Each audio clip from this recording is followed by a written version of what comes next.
আসসালামু আলাইকুম।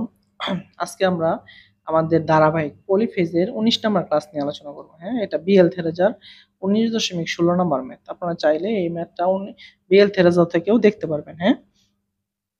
যারা ডুয়েটের অ্যাডমিশনে আছেন বা জব প্রিপারেশনে আছেন, তারা এগুলা একটু দেখতে পারেন। এগুলো খুব ডুয়েটের অ্যাডমিশনের জন্য খুব ইম্পোর্টেন্ট এবং চাকরির জন্য, জবের জন্য এটা খুব ইম্পোর্টেন্ট একটা ম্যাথ। হ্যাঁ? এটা আমাদের ডুয়েট অ্যাডমিশনে আসছিল। ফার্স্ট টাইম আমি যখন ডুয়েট অ্যাডমিশনে দেই, তখন আমি এই অঙ্কটা পারি নাই আরকি। হ্যাঁ? কোথায় ভুল হয়েছিল আমি একটু আলোচনা করব। অসুবিধা নাই। তাহলে দেখেন, এখানে বলছিল যে ডেল্টা কানেক্টেড ব্যালেন্স, হ্যাঁ? 3 ফেজ লোড যার লাইন কারেন্ট 20 অ্যাম্পিয়ার, হ্যাঁ? Delta connected. তাহলে এবং সরবরাহতে 10,000 ওয়াট নেয়। সাপ্লাই ভোল্টেজ 400 ভোল্ট, বের করো ইম্পিডেন্স, মানে প্রতি ফেজের ইম্পিডেন্স বের করতে বলছে। আর ২ নাম্বার, কোন সময় ইম্পিডেন্স 3 ফেজের হয় না, হ্যাঁ? মানে ইম্পিডেন্স হয় একটা ফেজের জন্য আরকি। আর ২ নাম্বার বলছে যদি এই একই লোডটি, এই লোডটা আগের লোডটাই, হ্যাঁ, স্টারে সংযুক্ত থাকে তবে বের করো line current, power factor, total power. তাহলে দেখেন আমি পারি নাই, ডুয়েট অ্যাডমিশনের ১ম বার যখন আমি দিছিলাম ওই সময় এটা পারি নাই। এখন আমরা দেখি সমাধান। আমি ধরি লোডটি ইন্ডাকটিভ। আমরা কি করলাম? ধরে নিলাম লোডটি ইন্ডাকটিভ। দেখেন, আমরা কিন্তু এটা ধরে নিলাম যে লোডটি ইন্ডাকটিভ। আসলেই এখানে কিন্তু বলা নাই ইন্ডাকটিভ অথবা ক্যাপাসিটিভ। তাহলে আমরা ধরে নিলাম লোডটি ইন্ডাকটিভ। আচ্ছা, এই জিনিসটা কি আমাদের লাগবে কিনা আমরা একটু পরে আলোচনা করব আরকি। হ্যাঁ? দেখেন, তাহলে প্রথম বলছে ডেল্টা কানেক্টেড, হ্যাঁ? যে ডেল্টা কানেক্টেড যে ইম্পিডেন্স যে আমি রাখলাম জেডপি ফেজের ইম্পিডেন্স, হ্যাঁ? আর লাইন কারেন্ট বলা ছিল 20 অ্যাম্পিয়ার, এজন্য আমি 20 অ্যাম্পিয়ার দিলাম আরকি। হ্যাঁ? আর টোটাল পাওয়ার নিতেছিল বলছে বলছে কত ওয়াট? দেখেন ১০,০০০ ওয়াট, সাপ্লাই ভোল্টেজ ছিল ৪০০। হ্যাঁ? ঠিক আছে? তে দেখেন, আমি আমাদের লাইন ভোল্টেজ আর ফেজ ভোল্টেজ যেহেতু সমান, ফেজ ভোল্টেজ এটার বলে ফেজ ভোল্টেজ। লাইন এবং ফেজ যেহেতু সমান, এজন্য লিখলাম বিপি সমান সমান বিএল সমান সমান ৪০০ ভোল্ট। তো এখন দেখেন এখানে কি দেওয়া আছে? ভোল্টেজ দেওয়া আছে আর লাইনের কারেন্ট দেওয়া আছে। লাইন কারেন্টে যদি আপনি √3 দিয়ে ভাগ দেন তাহলে কি পাবেন? ফেজ কারেন্ট পাবেন। তাহলে দেখেন এই যে ফেজ কারেন্ট, লাইন কারেন্টের ১০০, লাইন কারেন্ট ২০ ভাগ √3 11.54 অ্যাম্পিয়ার, 7 অ্যাম্পিয়ার। তাহলে দেখেন এখানে যেহেতু দেখেন আমি কিন্তু আইপি পাইলাম, হ্যাঁ? আর বিপি পাইলাম। দেন ফেজের কারেন্ট পাইছেন, ফেজের কারেন্ট পাইছেন আর ফেজের ভোল্টেজ পাইছেন। তাহলে ফেজের জেডপি পাবেন। তাহলে জেডপি সমান সমান লিখলাম দেখেন বিপি, এটা হচ্ছে কি বিপি ফেজের ইম্পিডেন্স, আর এটা হচ্ছে কি আইপি, ঠিক আছে? এটা আইপি ফেজের কারেন্ট, হ্যাঁ? যে ফেজ কারেন্ট। তাহলে এটা ভাগ দিলাম। এখানে দেখেন ২ টা দাগ দিছি এখানে, এখানে। এটা আমি বলতে চাচ্ছি যে এটা শুধু এমপ্লিটিউডটা বের করছি, হ্যাঁ? এই যে এটা হচ্ছে এমপ্লিটিউড, অ্যাঙ্গেল না আরকি। হ্যাঁ? এখন দেখেন বলা আছে পিটি সমান সমান ১০,০০০ ওয়াট। এখানে কিন্তু বলা ছিল যে সরবরাহতে কত নিতেছে? ১০,০০০ ওয়াট নিতেছে। তাহলে দেখেন আমি সরবরাহতে যদি ১০,০০০ ওয়াট নেয়, তাহলে আমি এখানে ১০,০০০ ওয়াট দিয়ে দিছি। যে পিটি সমান সমান কত নিতেছে? ১০,০০০ ওয়াট। আর পিটি মানে কি? Total power. টোটাল পাওয়ার সূত্র আপনাদেরকে বলছি যে 3 বিপিআইপি cos θ, অথবা কি লিখতে পারতেন? √3 বিএল আইএল cos θ, এটাও লিখতে পারতেন। হ্যাঁ? তাহলে দেখেন 3 বিপিআইপি cos θ সমান সমান ১০,০০০। তাহলে 3 বিপি মানে ৪০০, আইপি মানে এটা, cos θ এর মানটা রাখলাম এখানে সমান সমান ১০,০০০। তাহলে এখান থেকে আমি এক এক মানে এক টানে কি করছি? যে থিটার মানটা বের করছি। হ্যাঁ? থিটার মানটা আমি কেমনে বের করলাম যদি আপনাদের সাথে আমি একটু শেয়ার করি। হ্যাঁ? যে তাহলে আপনাদের জন্য সহজ হবে আরকি। হ্যাঁ? তাহলে দেখেন এই যে আমি এটা নিলাম, ঠিক আছে? দেখেন এখানে কি হইছিল? যে এখানে ছিল,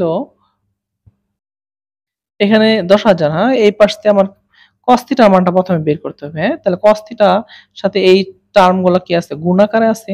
তাহলে আমি এই গুণাকার থাকলে এই পাশে গিয়ে ভাগ আকারে চলে যাবে। তাহলে দেখেন এই পাশে আগেই ছিল কত? ১০,০০০, হ্যাঁ? ১০,০০০ ছিল। পরে ভাগ দিলাম। সরি।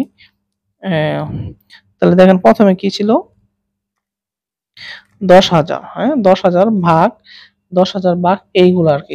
এই যেগুলো গুণাকারে আছে 3 ৪০০, ঠিক আছে? 3 ৪০০ গুণ 11.547, এটা বের হলো। দেখেন এই মানটা কিন্তু বের হলো। cos θ এর মানটা কত হলো?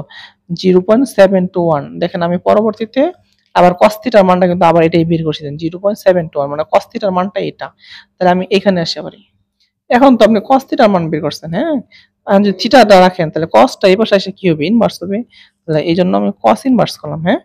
আর আমার যে এই মানটা যে 1000 বা এগুলা তো আমার ক্যালকুলেটর রয়ে গেছে। এজন্য আমি cos ইনভার্স আনসার দিলাম। তাহলে আমি শুধু থিটার মানটা বের করব। দেখেন থিটার মানটা হচ্ছে 43.8, এজন্য 43.8 বের হইছে। এখন ZP যদি বের করেন, হ্যাঁ ZP 34 ZP কত আসলে? ZP কত ছিল দেখেন এখানে, ZP ছিল 34.64, হ্যাঁ? তাহলে এইখানে ছিল অ্যামপ্লিটিউড আর এখানে আমরা অ্যাঙ্গেল পেলাম। তাহলে ZP সমান সমান 34.64 অ্যাঙ্গেল 43.8। আচ্ছা, দেখেন আমি এটাও একটু মার্ক করে রাখলাম, হ্যাঁ? আর থিটা মানটা এখান থেকে বের করলাম, ঠিক আছে? এখন দেখেন যে এখানে আমি আসলো এখন পাওয়ার ফ্যাক্টরটা বের করব, হ্যাঁ? যে প্রথম কিন্তু পাওয়ার ফ্যাক্টরটা বলে নাই আমাদেরকে। পাওয়ার ফ্যাক্টর যেহেতু বলে নাই, আমরা পাওয়ার ফ্যাক্টর এখানেও দাগ দিয়ে রাখলাম, আপনাদেরকে দেখাবো। পাওয়ার ফ্যাক্টর চাই নাই, তবুও আমরা বের করছিলাম, হ্যাঁ? আচ্ছা, পাওয়ার ফ্যাক্টর আমি দেখাইতেছি একটু পরে। এটা লাগবে কিনা আমাদের। পরবর্তীতে দেখেন আপনি এখানে কি বলছে, যে বের করো ইম্পিডেন্স প্রতি ফেজের। আচ্ছা, বের করব, সমস্যা নাই। বলছে ১ নাম্বার বলছিল এটা। ২ নাম্বার অপশন দিচ্ছে যদি এই, হ্যাঁ? এখান থেকে ইম্পিডেন্স বের করেছে প্রতি ফেজে। তাহলে প্রথমটাতে আমরা ইম্পিডেন্স বের করছি প্রতি ফেজে, এটা আরকি, হ্যাঁ? দেখেন এটা বের করলাম। আর এখানে বড় বলছে যদি এই একই লোড স্টার কানেকশন করে। দেখেন আমরা এই সেম জেডপিটা আগে ডেল্টাতে ছিল, আমরা এটা কি করলাম? স্টার করলাম, হ্যাঁ? যখন আপনার এই যে জেডপি ফেজের ইম্পিডেন্স স্টার স্টার থেকে ডেল্টা অথবা ডেল্টা থেকে স্টার আসবে, সবসময় পাওয়ার ফ্যাক্টর যেটা, পাওয়ার ফ্যাক্টর মান অথবা cos থিটার মানটা অপরিবর্তিত থাকবে। যদি আপনি জিনিস এই ফেজের ইম্পিডেন্সটা ডেল্টাতে যা আছে স্টারে যদি নিয়ে ওই ইম্পিডেন্সটাই ব্যবহার করেন, তাহলে কোনো সময় পাওয়ার ফ্যাক্টরের মান চেঞ্জ হয় না আরকি, হ্যাঁ? হয়তোবা লাইন কারেন্ট, ফেজ ভোল্টেজ এগুলো চেঞ্জ হবে, কিন্তু পাওয়ার ফ্যাক্টরটা অপরিবর্তিত থাকে। এটাই আমি ডুয়েটের যে অ্যাডমিশনে ছিল তখন আমি সেকেন্ড স্টেপে গিয়া পাওয়ার ফ্যাক্টর পাচ্ছিলাম না, যে পাওয়ার ফ্যাক্টর কই থেকে বের করবো আরকি। কিন্তু পরবর্তীতে জানতে পারছি যে যদি ইম্পিডেন্স চেঞ্জ না হয় তাহলে পাওয়ার ফ্যাক্টর সেম থাকে আরকি, হ্যাঁ? তাহলে এখন দেখেন, তাহলে দেখেন সেকেন্ড কন্ডিশনে আসছে কি লাইন ভোল্টেজ 400, তাহলে ফেজ ভোল্টেজ কত হবে? লাইন ভোল্টেজে √3 দ্বারা গুণ করলে ফেজ ভোল্টেজ হয়, হ্যাঁ? তাহলে ফেজ ভোল্টেজটা কোন পর্যন্ত? এই পর্যন্ত আরকি, এটা বলে ফেজ ভোল্টেজ, ঠিক আছে? তাহলে দেখেন 400 বাকি √3 কত আসলো? 230.94 ভোল্ট, ঠিক আছে? এখন দেখেন আইএল অথবা আইপি, লাইন কারেন্ট আর ফেজ কারেন্ট যেহেতু সমান স্টার কানেকশন, হ্যাঁ? দেখেন এটারও যদি লাইন কারেন্ট কন আর এটা যদি ফেজ কারেন্ট কন, দুইটা কারেন্ট কি একই দিকে যাচ্ছে না বা এক জায়গায় যাচ্ছে না? এটা সেম, হ্যাঁ? তাহলে দেখেন ভোল্টেজ, ফেজ ভোল্টেজ বা ফেজের ইম্পিডেন্স, হ্যাঁ? ZP। তাহলে দেখেন আমি এখানে 230.94, ZP মানে 34.64। আপনি যদি এখানে অ্যাঙ্গেলটা নাও দিতেন, এখানে আমরা তাহলে আমরা শুধুমাত্র যে মানটা পেতাম এই মানটা পেতাম। এটা শুধু থাকতো কি অ্যামপ্লিটিউড, এটা শুধু থাকতো কি অ্যামপ্লিটিউড, ঠিক আছে? টিউড অ্যামপ্লিটিউড থাকতো, এটা থাকতো শুধুমাত্র এই মানটা পেতাম আরকি, হ্যাঁ? এখানে দেখেন লিখছি আমি পাওয়ার ফ্যাক্টর সমান সমান 0.721। এটা পাওয়ার ফ্যাক্টর কেমনে বের করছিলাম? পাওয়ার ফ্যাক্টর সমান সমান কি cos থিটা। থিটার মানটা কোনটা বলছিলাম? এই যে 43.8, হ্যাঁ? এই যে 43.8 দিছি, যে 0.721 এখানে লেগিং দিছে। আচ্ছা, লেগিং দিতাছি, দিব কিনা দিব এটা পরে বলতাছি আপনাদেরকে, হ্যাঁ? তাহলে দেখেন পাওয়ার ফ্যাক্টর এটা পাইলাম, ঠিক আছে? সেম। এখন বলছে টোটাল পাওয়ারটা বের করতে বলছে আমাদের, হ্যাঁ? Total power, then total power 3 VP IP cos theta. তাহলে 3 বিপি আইপি cos থিটা মানটা কত পাইছেন? এই যেখানে 0.721, এই যে 0.721 এটা হিসাব করে দেখলাম 33 3326.8, হ্যাঁ? তাহলে এই মানটা আমাদের টোটাল পাওয়ারটা এখানে চলে আসলো। এখন দেখেন ম্যাথটা আমার মোটামুটি সমাধান করা এই পর্যন্ত সমাধান করছি, হ্যাঁ? এখন যে কথাটা আমি বলবো আপনাদেরকে, যে দড়িলুটি ইন্ডাকটিভ, হ্যাঁ? এখানে এটা আপনি ধরবেন না, কারণ এখানে আপনার কি করে নাই, বলে নাই যে এটা ইন্ডাকটিভ অথবা ক্যাপাসিটিভ আরকি, হ্যাঁ? তাহলে আপনি এই যে এখানে যে আসছিলাম, এখানেও আপনি দেখেন জেডপি যে এটা আমি বসাইছি এখানে, এটা প্লাস দিব না মাইনাস দিব আরকি, হ্যাঁ? তাহলে এখানেও আপনার এটা দেওয়া দরকার নাই, যেহেতু এটা আমার বের করতে পারে নাই আনসারে আরকি, হ্যাঁ? বলছে যে ইম্পিডেন্স, জাস্ট বলছে ইম্পিডেন্স যে প্রতি ফেজ, তাহলে প্রতি ফেজের ইম্পিডেন্সের আমি এটা কি ধরছি দেখেন, যে আমি এম এটা এমপ্লিটিউডটা আনসার দিবেন, ঠিক আছে?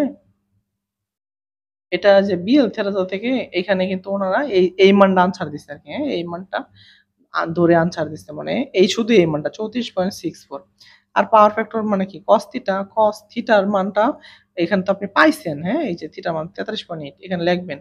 এখানেও লিডিং অথবা লেগিং বলার দরকার নাই, যেহেতু ওনারা লিডিং অথবা লেগিং বলে নাই আর কি, হ্যাঁ। আর এখানে যখন আসলাম তখন আপনি এই যে এই অ্যাঙ্গেলটা দরকার নাই, বসানোর দরকার নাই, যেহেতু লিডিং লেগিং কিছু বলে নাই, হ্যাঁ। তাহলে এটা ভাগ 34.64, জাস্ট এই অ্যাম্পলিটিউডটা পাবেন। আর এটা দিয়ে কি করতে পারবেন যে টোটাল পাওয়ারটা কত দেখেন, 3 বিপিআইপি cos থিটা। তাহলে 3 বিপিআইপি এটা তো পেলেনই, cos থিটা, তখন cos থিটার মানটা কি বের করবেন, এই যে এখানে cos থিটা পাই গেলাম, cos থিটার মানে এটা যে 721 পয়েন্ট, তাই এখানে দিবেন 0.721, এটা হিসাব করার পরে এটা আসছে ওয়াট, ঠিক আছে। এজন্য যেহেতু বলা নাই লিডিং লেগিং, তাহলে এভাবে করতে পারবেন, অসুবিধা নেই ইনশাআল্লাহ, হ্যাঁ। ঠিক আছে, ধন্যবাদ সবাইকে, ধন্যবাদ। আর যদি ক্লাসগুলো ভালো লাগে ইনশাআল্লাহ বন্ধুদের সাথে শেয়ার করবেন। আর আমার ক্লাসগুলো ইউটিউবে পাবেন, ফেসবুকে পাবেন ইনশাআল্লাহ, হ্যাঁ। যদি কোনো সমস্যা হয় আমার মেসেঞ্জার আছে, হোয়াটসঅ্যাপ আছে, নক দিতে পারেন ইনশাআল্লাহ। আমি যতটুকু পারি আপনাদেরকে হেল্প করবো ইনশাআল্লাহ। আসসালামু আলাইকুম।